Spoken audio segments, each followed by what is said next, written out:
Sa panahon ngayon, kung gusto mong mapadali ang buhay, may ChatGPT tayong kaagapay.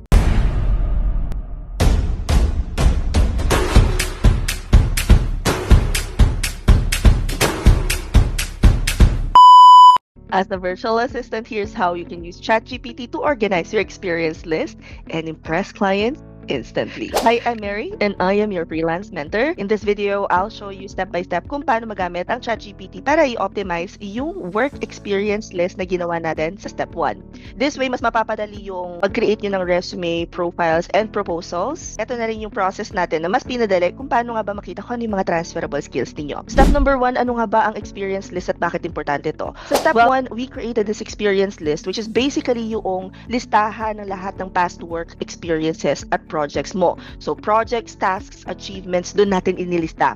Ito yung gagamitin natin para sa ating resume na gagawin later on sa series na to, LinkedIn, Upwork profiles, lahat. Kaso minsan nakakalito kasi kung paano nga bang i-organize. At dito na ngayon papasok yung ChatGPT. So, the very first step with it is to list down kung ano nga ba yung lahat ng nagawa mo na. Kahit pa yun ay volunteer work, internships, school projects, wag mong munang i-filter.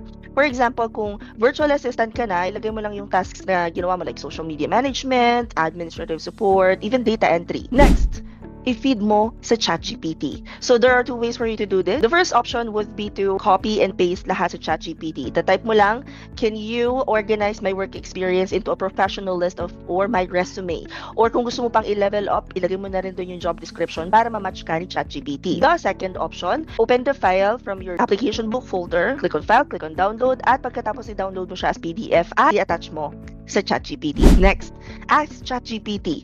The prompt that we currently use here is please rewrite my experience list using keywords, tapos i-describe mo kung ano yung job description na target mo, or halimbawa nakakita ka na ng sa Upwork, nakita mo ito yung job description, so ilalagay mo dyan. One example would be kung nag-a-apply ka as an Amazon virtual assistant, lalagyan mo lang ng keywords like product research or inventory management. This is perfect for applicant tracking system or yung tinatawag natin na ATS, kung saan nag-filter automatically ng candidates ang isang system ng mga companies at marami nang gumagamit itong recruiters. Your next step is to turn it into a ready-to-use output. So, pwede mong pagawa kay ChatGPT yung iba-ibang version. Halimbawa, create a short version for cover letters, create bullet for resumes, story form for interviews. Ang dali, di ba? Before ChatGPT, manual namin ginagawa to. Ngayon, dahil alam ko nga kung ano yung back-end ng recruitment, mas madali ko siyang nai-apply with the help of AI or ChatGPT. So, first time ko nga i-try ito, nagulat ako kasi ang gulo-gulo ng notes ko. Tapos in just 5 minutes, may polished VA experience list na ako. So, client ready na kagad. Now, it's your turn. What I want you to do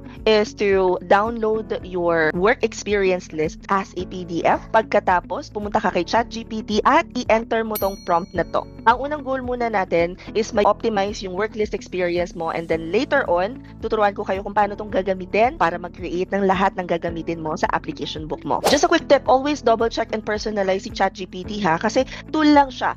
Ikaw pa rin talaga yung mag-a-add ng human touch. And kagaya ng sinasabi ko, kapag bobong gumagamit ng AI, malamang sa alamang, yes. Now for this video, I guess my question would be, alin sa mga ChatGPT yung paborito mong ginagamit or nagamit mo na before at nagbigay sa'yo ng magandang output? I-comment nyo nga dyan. At saka, maybe you wanna add like ano yung VA skill ang pinakang gusto mong i-optimize natin next gamit ng ChatGPT. If you guys want more ChatGPT hacks para sa freelancing and virtual assistants, click subscribe and hit the bell icon para updated ka sa mga susunod kong video tutorials. So ayan, natutunan na natin how to use ChatGPT to create and optimize your experience list. Check out this playlist dito sa screen for more VA tips at ChatGPT hacks na sure akong makakatulong sa career mo. Also, comment any questions you guys have about working from home. And follow for more work from home chismis. I'll see you sa next task. Bye!